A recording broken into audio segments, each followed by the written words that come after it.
നിലവിൽ മറ്റു രാജ്യങ്ങളെല്ലാം വെറുതെ വിട്ട് ചൈനയ്ക്ക് മാത്രമായി ഒരു പണി കൊടുക്കുവാനുള്ള തീരുമാനമാണ് അമേരിക്ക കൈക്കൊണ്ടിട്ടുള്ളത്.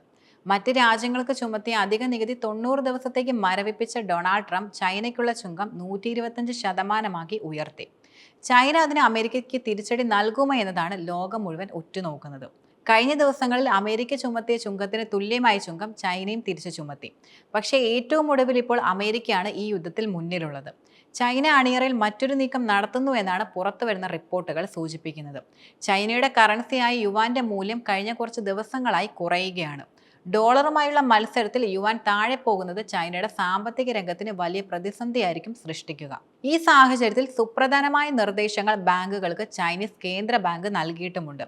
ഡോളർ വാങ്ങി സൂക്ഷിക്കുന്നത് കുറയ്ക്കണമെന്നതാണ് പ്രധാന നിർദ്ദേശം.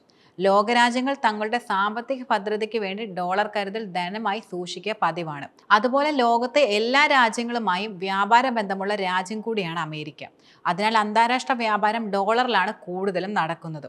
അതാണ് ഡോളർ കരുതൽ ധനമായി എല്ലാ രാജ്യങ്ങളും സൂക്ഷിക്കുന്നതിന് പിന്നിലെ പ്രധാന കാരണം. പുതിയ സാഹചര്യത്തിൽ ചൈനീസ് ബാങ്കുകൾ ഡോളർ വാങ്ങുന്നത് കുറയ്ക്കണമെന്നാണ് പീപ്പിൾസ് ബാങ്ക് ഓഫ് ചൈന മറ്റ് പ്രധാന ബാങ്കുകളോട് ആവശ്യപ്പെട്ട കാര്യം. കൂടാതെ 1,00,000 കോടി ഡോളർ ചൈന വൈകാതെ വിറ്റഴിക്കുമെന്ന സൂചനയും നിലനിൽക്കുന്നുണ്ട്. അങ്ങനെ ഒരു സാഹചര്യം ഉണ്ടായാൽ വിപണിയിൽ ഡോളർ ലഭ്യത വർദ്ധിക്കുകയും ഡോളറിന്റെ മൂല്യം കുറയുകയുമായിരിക്കും ചെയ്യുക.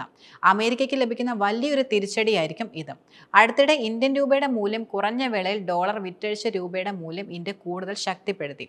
സമാനമായ തന്ത്രം തന്നെയാണ് ചൈനയും കൈക്കൊണ്ടിരിക്കുന്നത്. ലോകത്തെ പ്രധാന ശക്തികൾ ഈ തീരുമാനമെടുത്താൽ ഡോളർ അപ്രധാന കറൻസിയായി മാറുമെന്നും ഉറപ്പാണ്. ഡോളർ സൂചിക 102ലേക്ക് ഇടിഞ്ഞിരിക്കുന്ന സാഹചര്യത്തിൽ ഡി ഡോളറൈസേഷൻ എന്ന പ്രചാരണം വളരെയധികം ശക്തമായി നിലനിൽക്കുന്നുണ്ട്. ഡോളർ ഒഴിവാക്കി പ്രാദേശിക കറൻസികളിൽ വ്യാപാരം നടക്കണമെന്ന അഭിപ്രായത്തിന് കരുത്തും കൂടി.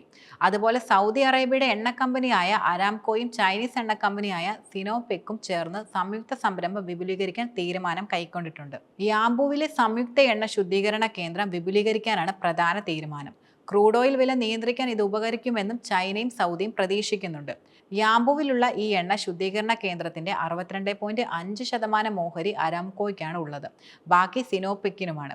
നിലവിൽ ഇവിടെ ഓരോ ദിവസം 4 ലക്ഷം ബാരൽ ക്രൂഡ് ഓയിൽ പെട്രോളും ഡീസലുമാക്കി മാറ്റുകയും ചെയ്യുന്നുണ്ട്. മാത്രമല്ല ചൈനയിലെ ഫുജിയാനിലും സമാനമായ ശുദ്ധീകരണ കേന്ദ്രം ഇരു രാജ്യങ്ങളും സംയുക്തമായി നിർമ്മിക്കുകയും ചെയ്യുന്നുണ്ട്.